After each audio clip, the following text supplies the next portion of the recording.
को पढ़ा है। सुभान अल्लाह, सुभान अल्लाह। मैंने हजरत फातिमा के लाइफ स्टाइल को पढ़ा है। सुभान अल्लाह।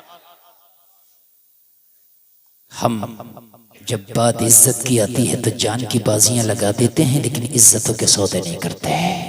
बेशक। कहने लगा मैं तुमसे शादी करना चाहता हूं, मैं शादी का पैगाम लेकर के आया हूं। जलसे में आने वालों, ये इस्लाम की शहजादी थी। कहने लगी वो आने वाले सुन, अगर मुझसे शादी करना चाहता है तो मेरी एक शर्त है, क्या पूरी करेगा? कहने लगा खातून मैं तेरी हर शर्त पूरी करने राजी हूं, हर शर्त पूरी करने में तैयार हूं। पता तेरी शर्त क्या है? कहने लगी मेरी शर्त ये है कि 40 दिन के बाद यहीं पे आके हम मिलेंगे जहां आज हमारी मुलाकात हो रही है। कहने लगा मुझे 40 दिन तक क्या करना है खातून बताओ। इस नौजवान लड़की ने कहा तुझे 40 दिन तक मस्जिद नबवी में पहली सफ में खड़े होकर उमर के पीछे नमाज पढ़ना है। सुभान अल्लाह, सुभान अल्लाह। यार जरा जोर से बोलो सुभान अल्लाह, सुभान अल्लाह। हाय हाय हाय। और कुरान क्या कहता? इन सलात तनहा अनिल फहशाई वल मुनकर, नमाज बेहयाई और बुरी बातों से रोकती है। लड़की के पास नुस्खा था, ये दिल का बीमार हो चुका है।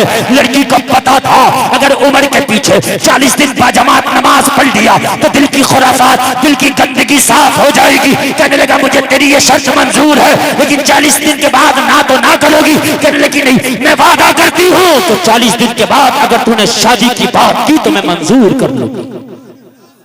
सुभान अल्लाह। तवज्जो करें, आप नींद तो नहीं आ रही ना? और एक बात याद रखना, शादी करो ना नौजवानों तो अपने घर वालों से कहना हमारा सौदा करने न जाओ। हम कोई कुर्बानी का बकरा नहीं है कि हमारा सौदा किया जा रहा है। हम शादी करेंगे तो लड़की दीनदार देखेगी। बेशक। दीनदार आएगी तो फायदा ये होगा कि तेरी कई नस्लों को सुधार देगी। दीनदार आएगी तो दीन बीवी कहलाएगी, दीनदार आएगी दीन बहू कहलाएगी, दीनदार आएगी तो बच्चे पैदा होंगे तो दीनदार माँ कहलाएगी। बोलो बोलो, कहलाएगी कि नहीं कहलाएगी? हाँ। और जब दीनदार माएँ होती हैं ना तो तभी तो अब्दुल कादिर पैदा होते हैं। सुभान अल्लाह बोलो यार। ऐसे नहीं है कि टपोरियों के घर में अब्दुल कादिर पैदा हो जाएं, शराबियों के घर में अब्दुल कादिर पैदा हो जाएं। ना ना, और मेरे भाई हर जमीन में अखरोट पैदा नहीं होता तो ऐसे ही हर कोक में अब्दुल कादिर पैदा नहीं होते। सुभान अल्लाह। अभी फिलिस्तीन पे जो जुल्म हुआ पूरी दुनिया ने दुआ मांगी अल्लाह। एक तो सुल्तान सलाहुद्दीन अय्यूबी दे दे ताकि फिलिस्तीन की बच्चियों की इज्जतों की हिफाजत कर ले, लेकिन नहीं होता। आया ही नहीं, इतनी दुआएं हुई नहीं आया अय्यूबी। क्यों नहीं आया या अल्लाह अय्यूबी? जवाब मिलेगा अय्यूबी बाद में आता है, पहले माँ अय्यूबी की तरह तो हो जाए। सुभान अल्लाह। अय्यूबी की माँ की तरह अगर माँ हुई तो आज भी अय्यूबी आएगा। सुल्तान सलाहुद्दीन अय्यूबी कहता है कि मेरी माँ जब मुझे गोद में लेके छाती से लगा के दूध पिलाया करती थी तो सलाहुद्दीन अय्यूबी कहता है कि मेरी माँ मुझे दूध पिलाती थी, वो मेरी माँ मुस्तफा का दूध पढ़ती थी। जिंदाबाद जिंदाबाद। माए अगर दुरूद पढ़ पढ़ के अपने बेटों को दूध पिलाएं तो खुदा की कसम फिर बेटा अय्यूबी ना बनेगा तो क्या बनेगा? हाय हाय हाय। अय्यूबी कहता मेरी माँ मुझे थपकियां देती जाती और कहती जाती तुम सो जाओ या मुस्तफा, कहते कहते खुले आंख सल्ले अला, कहते कहते। जिंदाबाद जिंदाबाद। सुभान अल्लाह, सुभान अल्लाह। शादी करो तो खुदा की कसम कार वाली ना देखो, आमाल वाली देखो। बेशक। तेरे घर में कोई बेहतरीन अल्लाह वली पैदा कर देगा इंशाअल्लाह। बोलो इंशाअल्लाह। इंशाअल्लाह। लड़की ने कहा नहीं, 40 दिन नमाजें पढ़ ले, मैं फिर तुझसे शादी के लिए राजी हो जाऊंगी। कहने लगे ठीक है, मुझे तेरी बात मंजूर है। मस्जिद नबवी में गया। जलसे में आने वालों, अगर 40 दिन तक तुम बाजमात नमाज पढ़ो फिर अपने दिल का जायजा लेना। अगर दुनिया की सारी गंदगी ना निकल जाए तो कहना तुम पढ़ लो। और अगर मस्जिद नबवी में उमर के पीछे 40 नमाजें पढ़ ली जाए उसके दिल का आलम क्या हो? सुभान अल्लाह। उमर तो वो है कि जहां उमर का नाम आ जाए वहां से भी शैतान भाग जाता है। बेशक। जहां उमर का नाम आज भी ले लिया जाए, जो बच्चे बिस्तरों पे पेशाब करते हैं ना, छोटे छोटे, जिन्हें गंदे और डरावने ख्वाब नजर आते हैं ना, वो 3 मरतबा या अली या उमर पढ़ के अपने सीने पे दम करके सो जाएं, ना बच्चा बिस्तर पे पेशाब करेगा, ना डरावना और गंदा ख्वाब नजर आएगा। किस लिए? इसलिए कि जहां उमर का नाम आ जाए वहां से शैतान भाग जाए। जिंदाबाद जिंदाबाद। 40 दिन तक की नमाज तुम बजमात पढ़ के देखना, नमाज छोड़ना ही मत। दुकान छूटे तो छूटे, नमाज ना छूटे। मकान छूटे तो छूटे, नमाज ना छूटे। ट्रेन छूटे तो छूटे, नमाज ना छूटे। दोस्त छूटे तो छूटे, नमाज ना छूटे। 40 दिन तक नमाज तुम मत छोड़ना, 40 दिन के बाद नमाज तुम्हें ना छोड़ेगी। जिंदाबाद पढ़ के जिंदाबाद। देखो, आप पढ़ के देखो।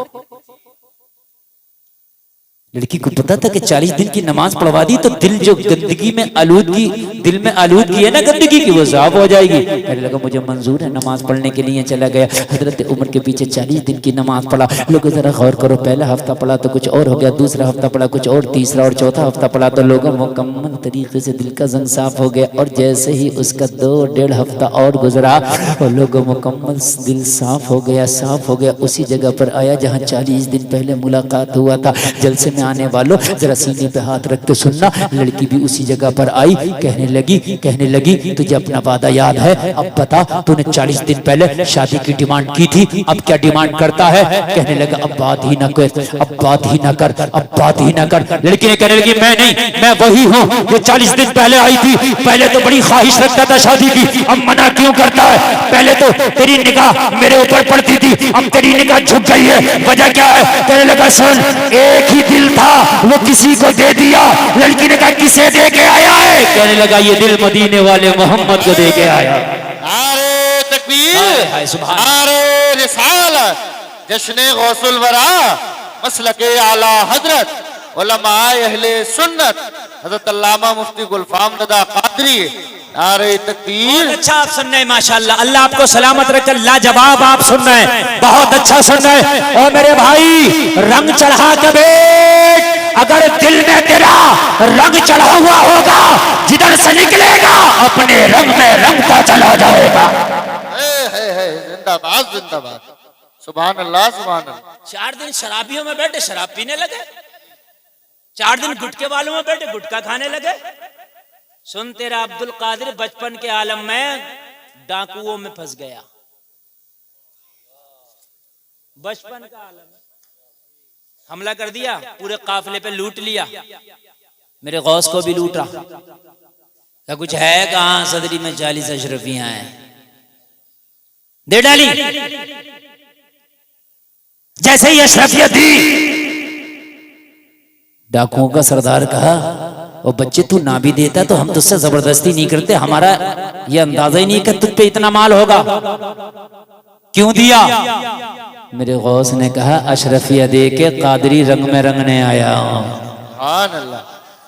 अशरफी तो दे रहा हूं, लेकिन रंग में रंग के जाऊंगा और ऐसा रंग के जाऊंगा कि जमाना देखेगा।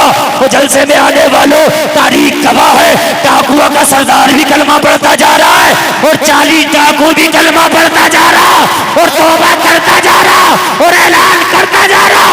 जब उनके गदा भर देते हैं शाहाने जमाना की झोली, मोहताज के जब ये आलम है, मुख्तार का आलम क्या हो? नारे तकबीर, नारे रिसालत, जश्न गौसुल वरा, फैजाने गौसे आजम, अजमते गौसे आजम, मसलके आला हजरत हजरत अल्लामा मुफ्ती गुलफाम रजा कादरी।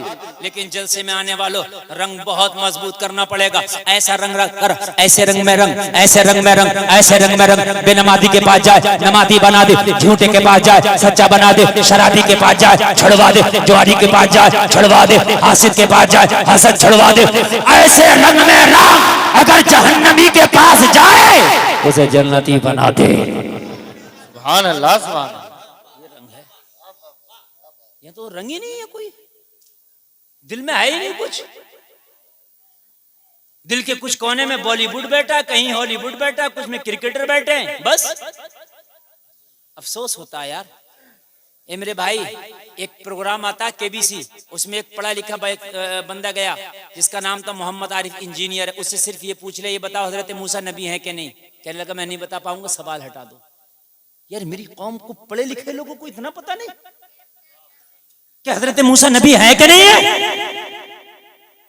अभी हमारे बच्चों से, छोटे छोटे से क्रिकेट की बातें पूछ लो, मुझे मेरा ये मानना कि छोटे से छोटा बच्चा बड़े से बड़े क्रिकेट का रिकॉर्ड बता देगा।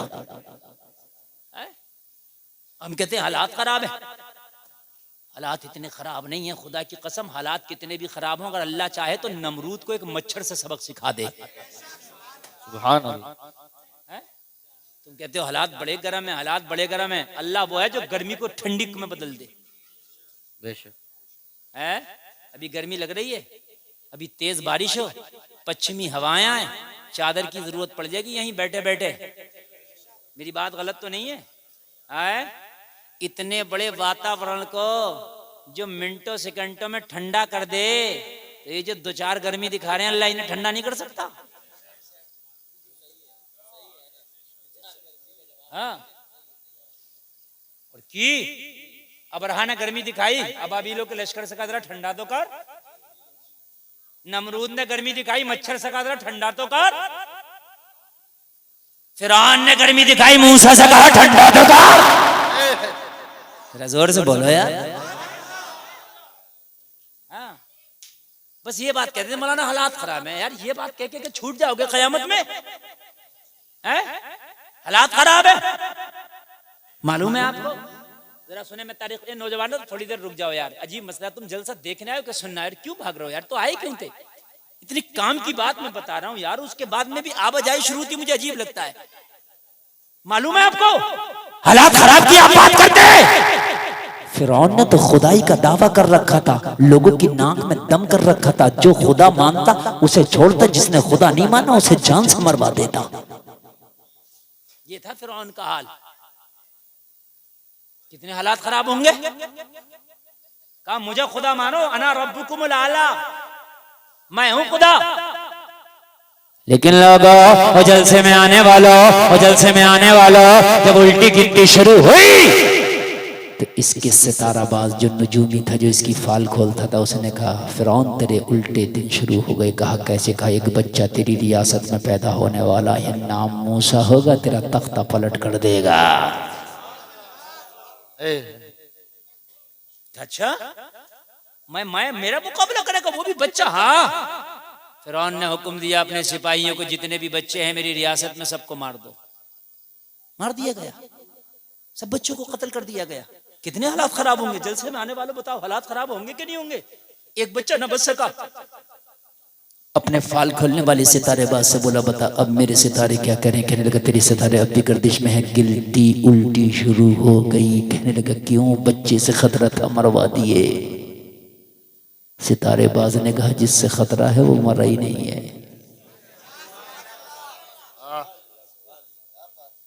जिससे खतरा है वो मरा ही नहीं है। कहा क्यों? कहा वो पैदा ही नहीं हुआ अभी।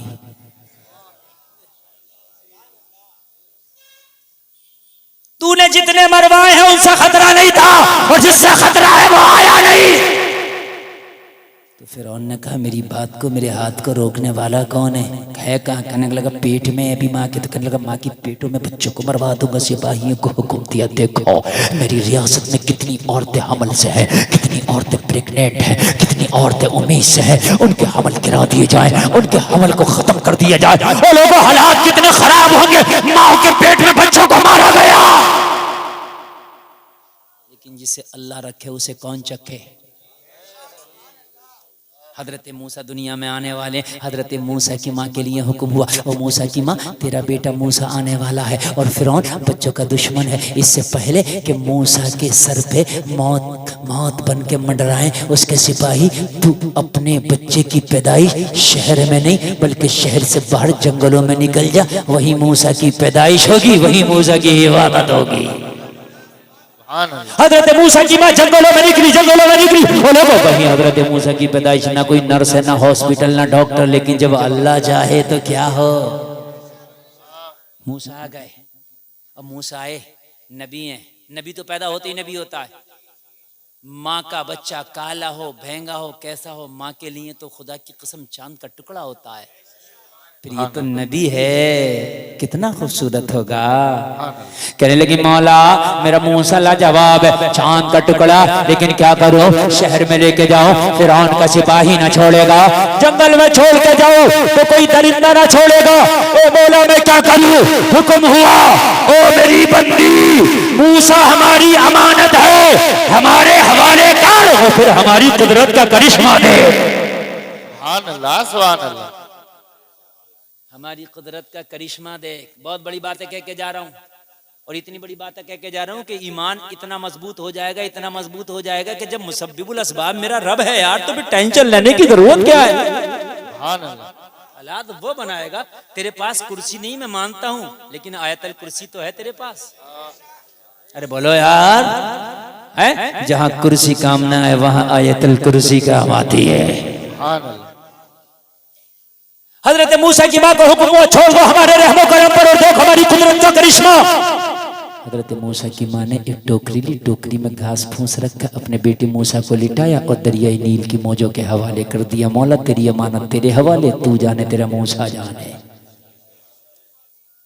और बच्चे बच्चे जरा अब सुनना, आप कहते हो हालात खराब है, हालात खराब, ये रोना रोना बंद कर दो, बंद कर दो, बंद कर दो। आज 125 करोड़ पूरी दुनिया में जितने कलमा पढ़ते हो, एक दिन मक्का में कुल 40 लोग थे जिन्होंने कलमा पढ़ा था, और 40 में ने कलमा पढ़ा था, बड़े धमाकेदार एंट्री की थी, जिसका नाम उमर इब्ने खत्ताब है। कलमा पढ़ने के बाद खड़े हो गए, दारे अरकम में कलमा पढ़ा, मेरे नबी के हाथ में हाथ दे के कोहे सफा के दामन में जो कहा दारे अरकम में कलमा पढ़ के उमर खड़े हो गए। नबी ने फरमाया उमर खड़ा क्यों है? अर्ज किया आका मैंने सुना कलमा पढ़ने वाले को घोड़े से मारा जाता, कलमा पढ़ने वाले को पत्थर से मारा जाता। या रसूलल्लाह मुझे हुक्म दे, मैं काबे के हरम में जाके कलमा पढ़ूंगा। जिंदाबाद जिंदाबाद। अल्लाह की जब रहमत को जोश आता है तो ना, 40 में सिर्फ 40, ओनली 40 काबे के हरम में कलमा पढ़ा। उमर ने पता क्या क्या क्या पढ़ा, और मक्का के दबंगो, मैंने सुना कलमा पढ़ने वालों को मारते हो। खत्ताब के बेटे उमर ने कलमा पढ़ लिया, आओ मुझे मारो, मगर मुझे मारने से पहले ना अपने बच्चों से कह के आना, आज के बाद अपने आप को यतीम समझना, मुकाबला उमर से है।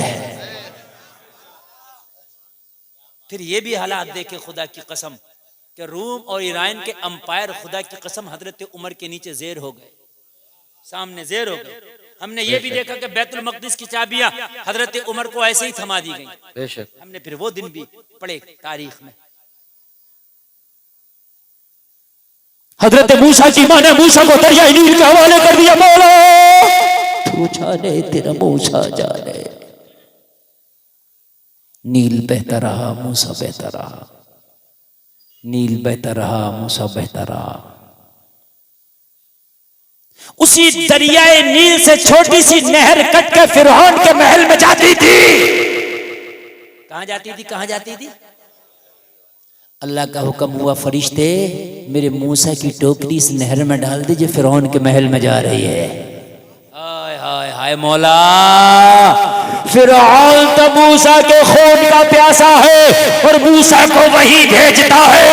कहा दुनिया वालों, अरे तुम नहीं जानते, तुम सबब को देखते हो मगर मुसब्बिबुल असबाब तो मौला है। लोगों जरा गौर करो, हजरत मूसा की टोकरी उस नहर में पड़ी, हजरत मूसा फिरौन के महल में जा रहे, मुस्कुराते जा रहे, ऐलान करते जा रहे, दुनिया वालों देखो मूसा घर में घुस के मारेगा। देखो जरा, वो पहुंच गए जिंदाबाद जिंदाबाद। पहुंच गए और हजरत मूसा पहुंचे थे, फिरौन की नजर पड़ी, देखा बच्चा, तो बच्चे को देख के तो ये इतना खतरे में हो जाता था जैसे भेड़िए को देखकर, बकरी शेर को देखकर घबरा जाती है। जैसे बच्चे को देखा चीखने लगा, सारे सिपाहियों को बुला के कहने लगा, मैंने तो कहा था सारे बच्चों को मर्डर कर दो, ये कहां से बच गया? वाकई बच गया। सारे अधिकारी परेशान नहीं छोड़ेगा ये हमें भी। उनमें का एक बड़ा तेज तर्रार तक, अगर बचना चाहते हो तो मेरे पीछे पीछे हाँ में हाँ करते रहना, वरना ये पागल तुम्हें नहीं छोड़ेगा। कहने लगा जो तू बोल वो हाँ में हाँ करा, मगर इस पागल से बचा। और यार ये बच्चा बच कैसे गया? कहने लगा तुम टेंशन मत लो। फिरौन कहने लगा फिरौन परेशान क्यों है? कहने लगा बच्चे को देखकर तो ऐसा लगता था जैसे ख्वाब में किसी को डरावना ख्वाब नजर आ गया, एकदम बच्चा बच्चा बड़ा घबरा गया। कहा घबरा मत, इससे तुझे परेशानी का। कहने लगे तुझे पता नहीं है, मेरे नजूमी ने, मेरे सितारेबाज ने मुझे बताया कि एक बच्चा ऐसा पैदा होगा तो तेरी हुकूमत के उलट देगा, तेरे तख्त के ईंट बजा के रख देगा। तो कहने लगा बुला अपने सितारेबाज को। बुलाया गया। कहने लगा बता तेरा डायरी, तेरी जंतरी, तेरा हिसाब क्या कहता है? कहने लगा ये कहता है कि एक बच्चा पैदा होगा इसकी रियासत में जो इसकी हुकूमत को पलट कर रख देगा, इसको डुबो डुबो के मारेगा। कहने लगा सुन, वो इसकी रियासत में पैदा होगा ना? हाँ, हमने इसकी रियासत के सारे बच्चों को मार डाला है। ये दरिया नील से बह के आया। दरिया नील तो पता नहीं किस किस मुल्क से होके आ रहा है। ये मुल्क का बच्चा नहीं है, ये देश का बच्चा नहीं है, ये विदेश का बच्चा है।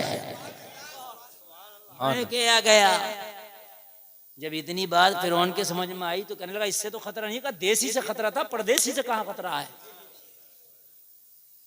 कहने लगा जब परदेसी है और विदेशी है तो इससे खतरा नहीं है, तो सारे बच्चे खत्म हो गए यार, इसे निकालो पालेंगे।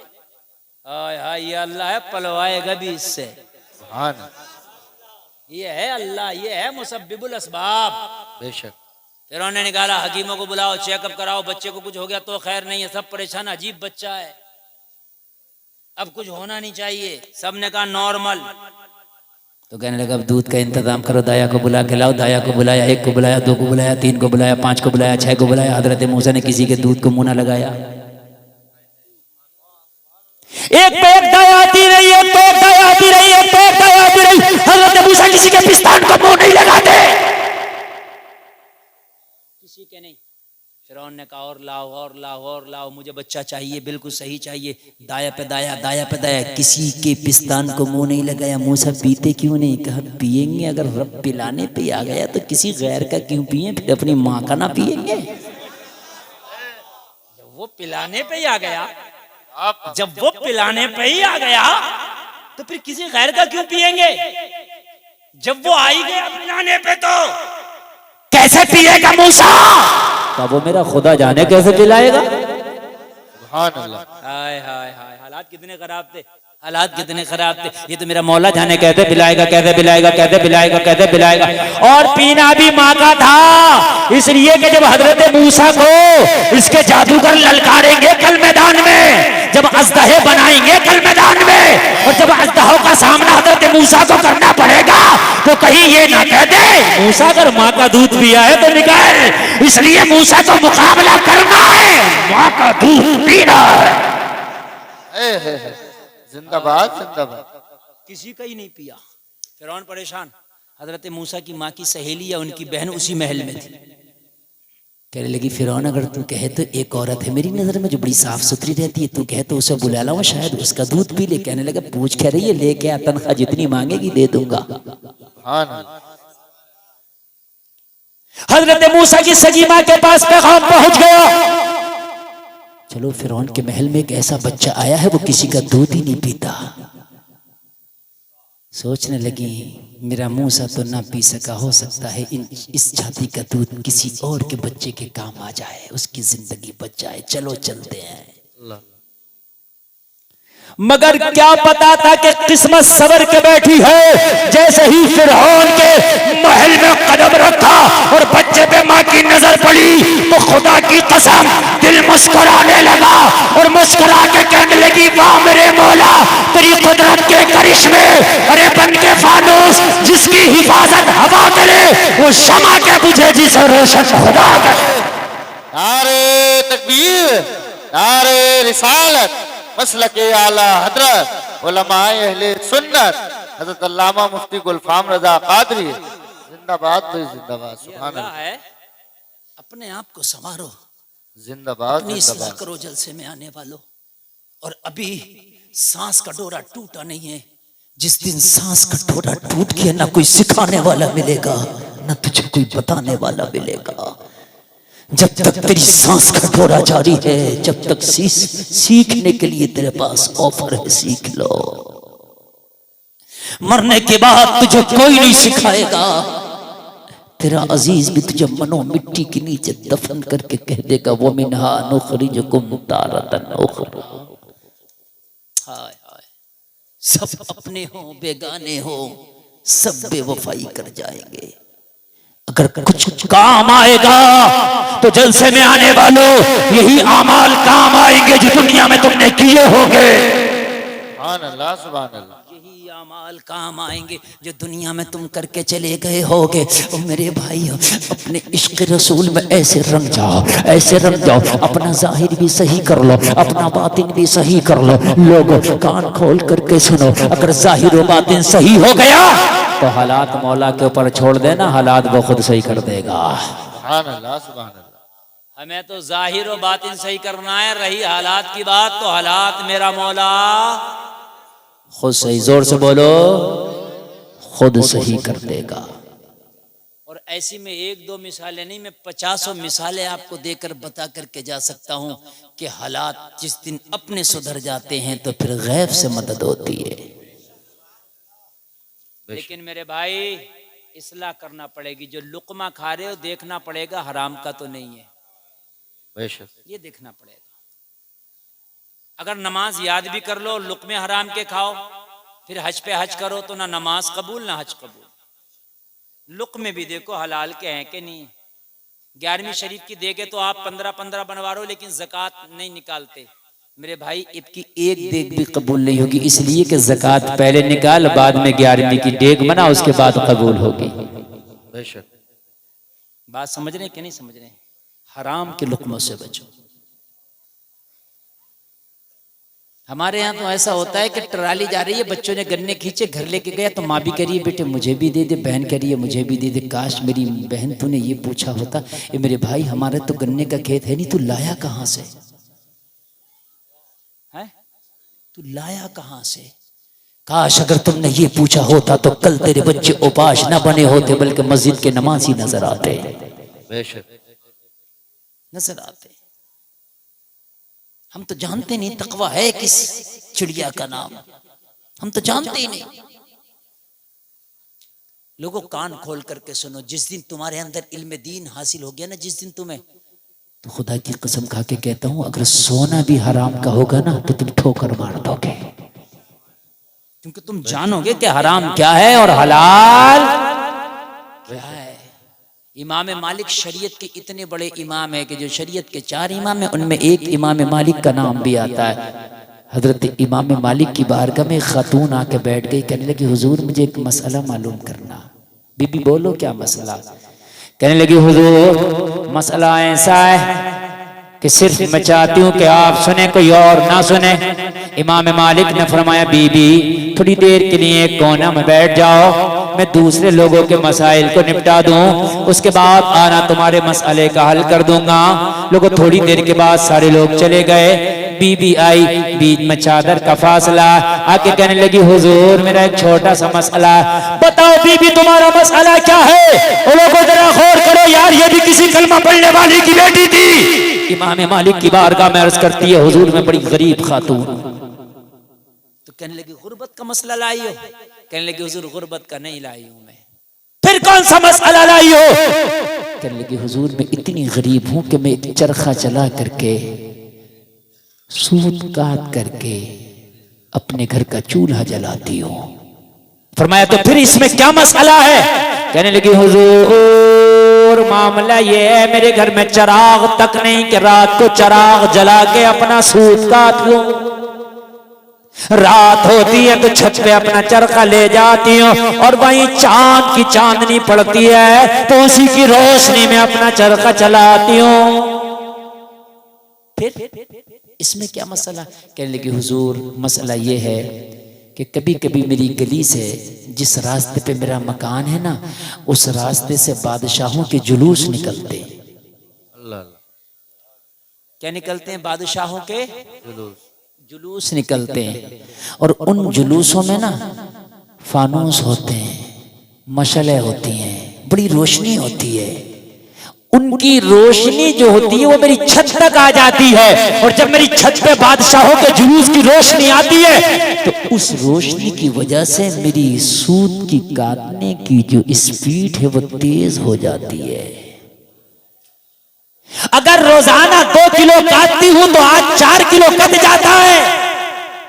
हुजूर मसला ये मालूम करना चाहती हूँ, ये जो 2 किलो ज्यादा कट जाता है ये मेरे लिए जायज है या नाजायज है? हाय हाय, जरा बोले यार सुभान अल्लाह। मेरे भाई ये है इस्लाम, ये है कलमा पढ़ने वालों की शान। हमारे यहाँ तो हाल ही है, किसी से कर्जा ले लिया, कहा भाई अगली जुमेरात को दे दूंगा, अगर उसने अगली को मांग लिया तो कह रहा मैं पटवाई छोड़कर भाग रहा हूं, क्या दे दूंगा? और तू मर गया तो तू भाग ही जाएगा, तुझे कौन पकड़ लेगा? हैं? अरे बोले मेरे भाई बात है क्या नहीं है? कौन पकड़ लेगा? तेरी कब्र पर खड़े होकर ये कहने वाले कम मिलेंगे कि इसके ऊपर किसी का कर्जा तो मुझसे ले लो। ये कहने वाले मिल जाते हैं, जितने मेहमान हैं सब बिरयानी खा के जाइयो। किसके चक्कर में पड़ रहा है? किन के लिए बेईमानियां कर रहे हो? किन के लिए लोगों को लूट रहे हो, खसोट रहे हो? इनके अपने अपनों के लिए, वो अपने ही तो तेरे हैं। तेरे मरने के बाद तेरी चारपाई जनाजे की भी कब्रिस्तान से मस्जिद ना आई होगी, तेरे घर में बिरयानी चल रही होगी। मेरी बात गलत नहीं है, देख लेना। ये है तेरे अपने जिनके लिए लूट खसोट रहा है। हराम का लुकमा अगर सोने का भी हो तो ठोकर मार दे। नबी की सीरत को नहीं पढ़ा? हिजरत की रात में जब मेरे नबी ने मौला अली को अपना बिस्तर कहा संभालो और ये फला फला की अमानतें दे के आना, अर्ज की या रसूलल्लाह इनमें तो उनकी भी अमानत है जो तलवार लेके आज आपका कत्ल करने आए। नबी ने फरमाया दुश्मनी होना अलग है, अमानत होना अलग है। मोहम्मद वो है जो दुश्मनों की भी अमानतों का ख्याल करता है। हाय हाय। हिजरत की रात मौला अली को अमानत सौंप के मेरे नबी ने बता दिया, अपने तो अपने, अगर अमानत किसी गैर की भी है तो उसकी देना जरूरी है। अमानत अगर किसी गैर की भी है तो देना जरूरी है। बेशक। कहने लगी हुजूर के वो जो 2 किलो ज्यादा कट जाता है कि मेरे लिए जायज है या नाजायज? हाय हाय यार, जरा कुर्बान जाएं। क्या यार बारीकी की बात है। हमारे यहाँ के तो मसले ही अलग है, पूछे ही ना हमारे यहाँ की बातें। तो हमने तो कभी सोचा ही नहीं यार कि इतने करीबी मामलात होते हैं, और जब हम जिंदगी गुजार रहे हैं तो हमारी जिंदगी के मामलात, हमारे मामलात, हमसे हिसाब होगा, हमसे सवाल होगा। अगर आपने किसी से सौदा खरीदा, 71 रुपए का बना, आपने 70 दे के कहा 1 रुपए का फिर हो जाएगा, नहीं मेरे भाई वो कयामत में करना पड़ेगा, या तो अभी माफ करा ले या फिर उसका दे दो। ना हम ये भाई टूटा हुआ नहीं हो जाएगा, ना ना ना ना अभी कर लो। बात समझ में आ रही है कि नहीं आ रही? अभी अभी अभी अभी अभी कर ले इसी वक्त। काश हमने सीख ली होती। हाय हाय।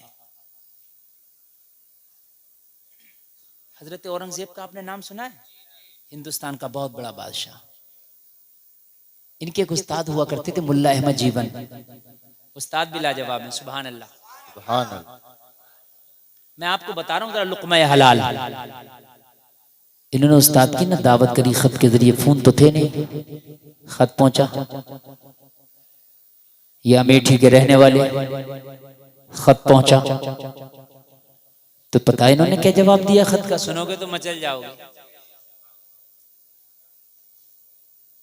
बादशाह का खत आया, हुजूर दावत है, तो पता जवाब क्या दिया? औरंगजेब तेरी दावत में अभी नहीं आऊंगा, तेरी दावत में मैं शाबान के आखिरी अय्याम में आऊंगा, जब मेरे मदरसे की छुट्टी हो जाएगी तब। मैं मदरसे की छुट्टी नहीं करूंगा। और बादशाह भी गुस्से में नहीं हुआ, कहने लगा हुजूर ठीक है। और जब शाबान की छुट्टियां पड़ी ना, तो आखिरी महीने में बादशाह की दावत में पहुंच गए। दावत खाई, जब वापस आने लगे तो बादशाह ने नजराना पेश किया, और पता नजराने में क्या दिया? ओनली एक चवन्नी। इन्होंने लिया, चले आए। बादशाह इस बात को भूल गया। 14 साल तक बादशाह अपनी जंगों में मसरूफ रहा। 14 साल के बाद जब बादशाह दिल्ली वापस आया तो उसने अपने मुंशियों से, अपने कैशियरों से, अपने वजीरों से पूछा हुकूमत के हालात कैसे हैं? तो कहा हुजूर सब ठीक चल रहा है, मगर आपकी हुकूमत में एक जिम्मेदार का इजाफा हुआ, उस पर टैक्स लगना है, GST लगना है। तो कहा फिर लगाया क्यों नहीं? कहा हुजूर वो आदमी ऐसा है, हम घबरा रहे रहे थे, कहीं आप गुस्सा ना कर जाएं। उस पर अगर हमने जीएसटी और टैक्स लगा दिया तो कल लगाया क्यों नहीं है कौन? का हुजूर आपके उस्ताद मुल्ला अहमद जीवन है।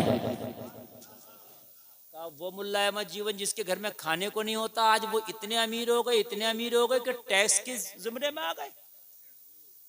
कहाँ? तो कहने लगे टैक्स बाद में लगाना, पहले ये पूछूंगा इतना माल आया कहां से। हाय हाय यार, क्या यार ये दीनदार हुआ करते थे, ये टैक्स बाद में लगेगा, पहले ये पूछूंगा आया कहां से। फिर खत लिख दिया और खत लिखने के बाद में कहा मुझे अपने माल का पूरा पूरा हिसाब दो कि इतना माल कहां से आया कि जहां घर में खाना नहीं होता था, तनख्वाह के ऊपर रहते थे आपके बच्चे, आज तुम्हारे घर का हाल ये है कि मेरे वजीरों ने बताया है, मेरी खुफिया एजेंसियों ने बताया है कि तुम टैक्स के जुमरे में आ गए। मुल्ला अहमद जी बनने के बादशाह ये बात भी तुझसे मुलाकात करके बताना होगी। जिंदाबाद जिंदाबाद। इंतजार कर शाबान का, मैं आऊंगा और बतलाऊंगा। बस ज्यादा देर नहीं मैं बोलने वाला, मेरी तकरीर शायद 1 घंटा हो गई है और उसके बाद में आप अगर थक गए तो मैं आपसे ज्यादा थक गया हूँ। 1 घंटा से ज्यादा शायद हो गई मेरी तकरीर है, 1 सवा घंटा हो गई, 1 घंटा 20 मिनट शायद हो गई। बात जरा इसको बस झोली में डाल लेना जो मैं कह के जा रहा हूँ। कहने लगे ये बात भी मैं खत में नहीं आके बताऊंगा। ठीक है, शाबान आया। शाबान में जब मुल्ला अहमद जी बनाए का औरंगजेब अब पता सवाल क्या किया था, कहने लगा हुजूर ये बताइए जहां आपके घर में फाके होते थे, तनख्वाह पर आप मुकम्मल डिपेंड थे, आपके घर में इतनी अमीरी कहां से आ गई कि मेरी खुफिया एजेंसियों ने बताया है कि आपका नाम जमींदारों में आ गया। कहने लगे ये मुझसे ना पूछ औरंगजेब, अपने आप से पूछ के मैं इतना अमीर कैसे हो गया। कहने लगे हुजूर पैसा आप पे, कारोबार आपका, मालदार आप, जमींदार आप, पूछो अपने आप से। अल्लाह अल्लाह, उल्टा मसला। कहाँ औरंगजेब इसलिए तो खत में नहीं बतलाया। ओ पहलवान, बेटे बैठ जा, बैठ। ये बात असल में ऐसी है ना, ये आखिरी बातें मैं चाहता हूँ ना सब लोग सुन लें, बस सुन लें। इसीलिए तो मैंने तुझे खत में नहीं बताया, बात सामने से बताने की थी। बात सामने से तो कहने लगे हुजूर बताएं फिर इतनी अमीरी कहां से आ गई। टैक्स बाद में लगाऊंगा, ये बताइए यार क्या हुकूमत चलाने का मिजाज था। टैक्स बाद में लगाऊंगा, पहले ये बताओ आया कहां से। यहां अपने बच्चे से नहीं पूछते हम, ये उस्ताद से पूछ रहे हैं,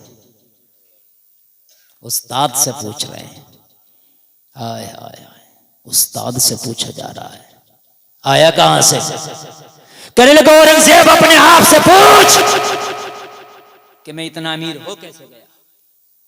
हुजूर कैसे?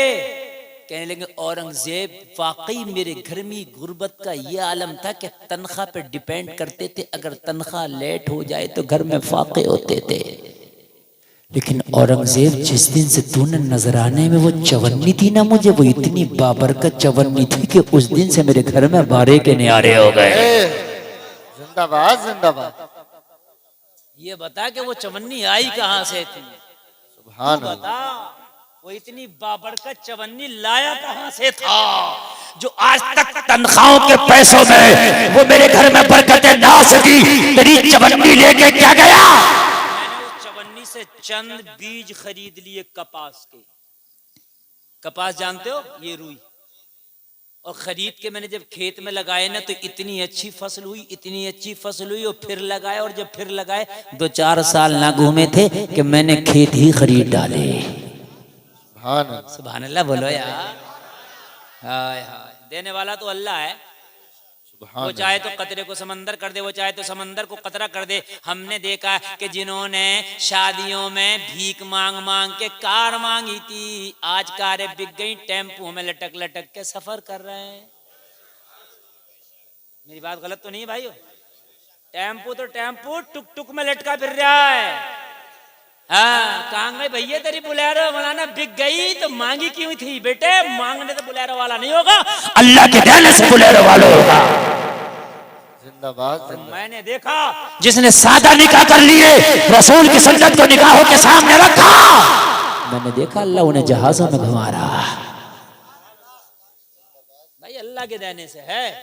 जिंदाबाद। कुछ लोग कहते हैं मौलाना जब तक 2 नंबर का काम ना करेंगे मालदारी नहीं होंगे। कौन कह रहा 2 नंबर का काम करके मालदार होते?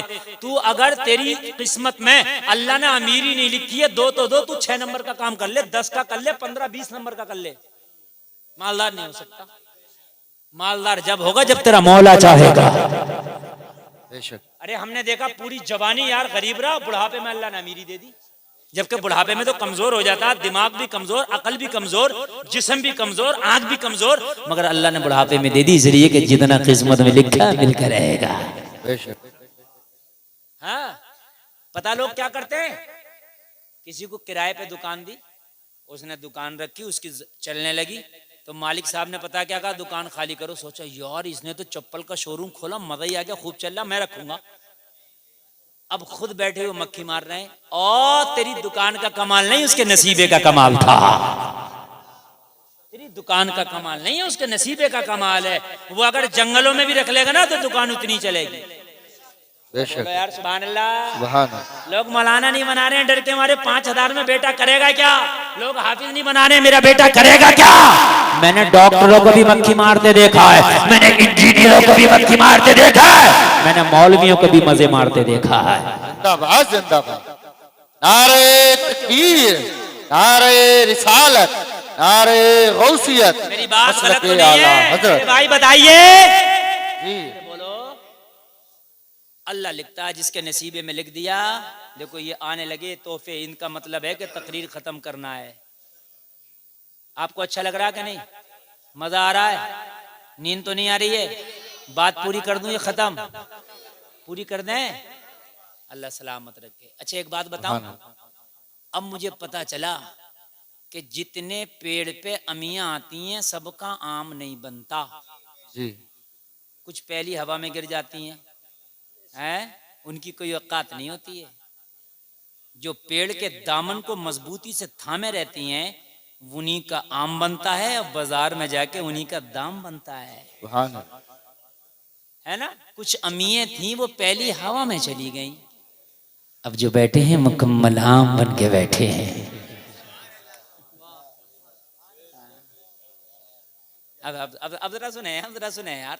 हाँ अब आप मुझे, अब वहाँ वसीम साहब अभी हटने वाले नहीं है, बोलिए हटने वाले तो नहीं है ना? हाँ मुझे पता है। अरे आप पे यार इश्क़ रसूल का स्प्रो कर दिया गया है। सुभान अल्लाह। अब आप नहीं गिरेंगे इंशाअल्लाह। भाइयों तुम 15 नंबर के काम कर लो, 20 नंबर के काम कर लो, मिलेगा उतना ही जितना अल्लाह ने लिख दिया है। मौलवी नहीं बना रहा, मौलवी क्या करेगा मेरा बेटा?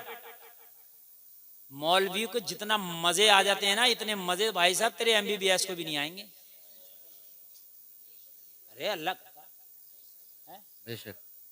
पैसे से क्या होता है? जो खा लो जो पहन लो वो अपना, जो बैंक में वो किसका, वो कहाँ है तेरा?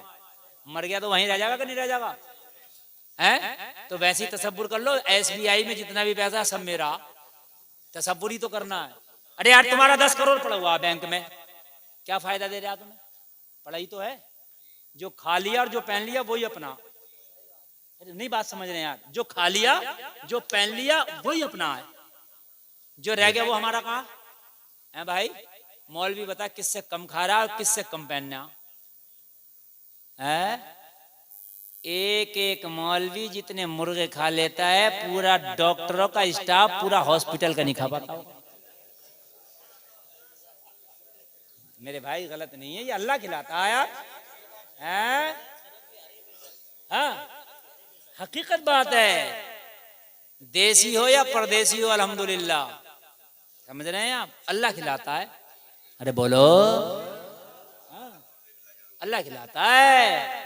और यहाँ भी मिलेंगे, मरने के बाद भी मिलेंगे इंशाअल्लाह। हाँ डॉक्टर साहब बनेंगे। डॉक्टर, मैं ये नहीं कह रहा कि डॉक्टर बनना गलत है, मगर दीनदार पहले बनो, डॉक्टर बाद में बनो। इंजीनियर बाद में बनो, दीनदार पहले बनो। अपने बच्चों को दुनिया की तालीम बाद में, मोहब्बत रसूल का दूध पहले पिलाओ। बात समझ में आ रही है कि नहीं आ रही है? हाँ दौलत न झूठ बोलने से आती है, न फरेब करने से आती है, अल्लाह की अता करने से आती है। का औरंगजेब तेरी चवन्नी बड़ी बाबरकत थी, औरंगजेब खामोश है, खामोश है। कहने लगा औरंगजेब ये चवन्नी आई कहां से? औरंगजेब ने कहा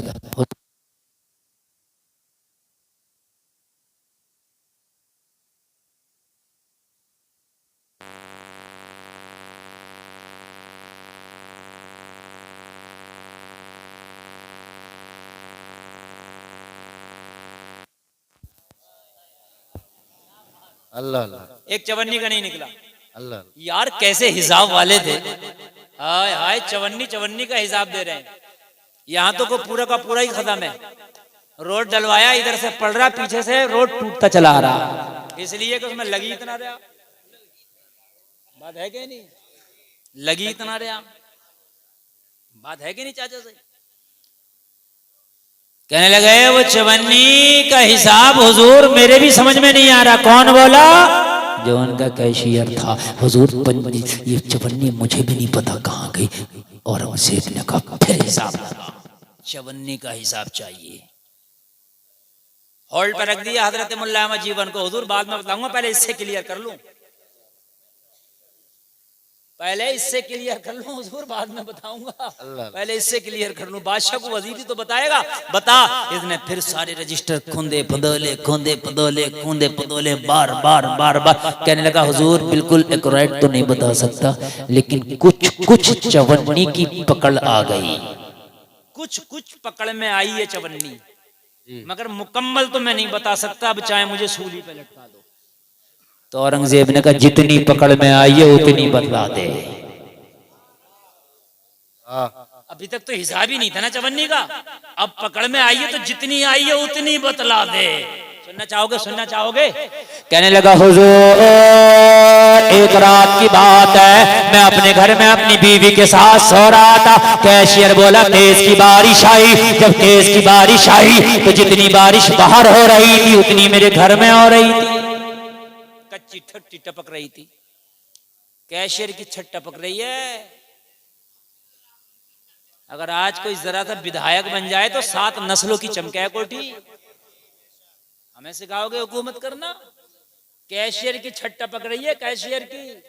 कहने लगा हुजूर बारिश तेज की आई, मेरे जो हिसाब के रजिस्टर थे भीगने लगे। मैंने अपनी बीवी को भी जगाया कि रजिस्टरों की हिफाजत करो। मेरी बीवी और मैं रजिस्टरों को हटा हटा के सूखी जगह रखने लगे ताकि रजिस्टर बह न जाए, ताकि रजिस्टर भीग न जाए। हिसाब कहां से दूंगा? जब बारिश तेज हुई और मुझे ये यकीन हो गया कि इन रजिस्टरों को मैं संभाल न सकूंगा, तो मेरी बीवी ने कहा किसी को बुला लाओ, वो हेल्प कर देगा, मदद कर देगा ताकि रजिस्टरों की हिफाजत हो जाए। मैंने कहा बेगम इस वक्त कौन मिलेगा? कहा कोई भी मिल सकता है, हो सकता है कोई मिल जाए, दरवाजे से बाहर निकल। कहने लगा खौफ और हिरास का आलम था, तेज की बारिश थी। मैं दरवाजे पे आया तो मैंने क्या देखा? मेरी दीवार से चिपक के एक शख्स खड़ा था, रात का आलम, चेहरे पे नकाब। मैंने कहा कौन? कहने लगा मजदूर हूँ, मजदूरी के लिए निकला हूँ। कहने लगा हुजूर मैंने उससे कहा मेरे घर में आ जा, मेरे रजिस्टरों की हिफाजत करा दे, तुझे तेरी मजदूरी दे दूंगा। कहने लगा हुजूर मजदूर आया, आने के बाद रजिस्टरों की हिफाजत कराने लगा। जहां मैं कहने लगा गीले से उठा के सूखे में रखने लगा, सूखे में रखने लगा। रखते रखते जब रजिस्टरों की मुकम्मल हिफाजत हो गई तो मैंने उस मजदूर से कहा कल ले लेना। कहने लगा नहीं मैं उधार नहीं करता, मुझे नकद चाहिए। तो कहने लगा मैंने अपनी बेगम से कहा कुछ है? तो मेरी बेगम चवन्नी लाई। मैंने उस आने वाले मजदूर को चवन्नी दे दी। नाम पता नहीं जानता, मगर इतना पता है उस रात के मजदूर को चवन्नी दिया था। अरे तकबीर, अरे रिसालत, अरे गौसियत। बस इतना पता है उस रात के मजदूर को चवन्नी दिया था। औरंगजेब की आंख में आंसू आ गए। कहने लगा हुजूर आप क्यों रोते हैं? औरंगजेब ने कहा कैशियर वो जो रात में मजदूर आया था कोई और नहीं, खुद औरंगजेब था जिसने तेरे घर में चवन्नी की मजदूरी की थी।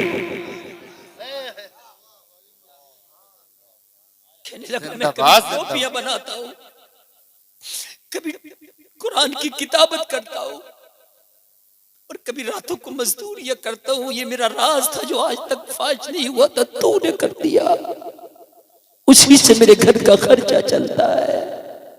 कहने लगा मुल्ला अहमद जीवन से हुजूर वही चवन्नी थी मेरे पास जो रात को मजदूरी करके इसके घर से लाया था वही आपको पेश किया था। सुभान अल्लाह। आज तो कहते हो कि 2 नंबर का मिल जाए, 3 नंबर का। बात बहुत जल्दी मैं खत्म कर रहा हूँ इसलिए कि 2 बज गया, बात बहुत लंबी हो गई। अल्लाह कहने से ज्यादा अमल की तौफीक अता फरमाए। तेरा बच्चा अगर स्कूल पढ़ने जाता है, अगर शाम को घर आए पढ़ के, उसके बस्ते में देख ले, अगर एक कच्ची पेंसिल भी ज्यादा है, एक अगर रेजर भी ज्यादा है, पूछ मेरे बेटे कहाँ से आया, मैंने तो तुझे खरीद कर नहीं दिया था। कहीं ऐसा तो नहीं है जो पड़ोस का बच्चा है उसके बस्ते से निकल के आ गया हो, उसके बस्ते का उठा कर ले आया हो? अगर लाया है मेरे लाल, उसका कल वापस कर देना, तेरे इल्म की बरकतें उठ जाएंगी। सुभान अल्लाह। सुभान। हाय हाय। बस आखिरी बात बता के बात मैं खत्म कर दूं। आज के बाद वादा करो हराम नहीं खाएंगे इंशाअल्लाह। हाथ उठा के बोलो यार, बोलो इंशाअल्लाह, इंशाअल्लाह, इंशाअल्लाह। और मुझे उम्मीद है कि इंशाअल्लाह नहीं खाएंगे। अल्लाह सलामत रखे। इसी को कामयाब जलसा कहते हैं।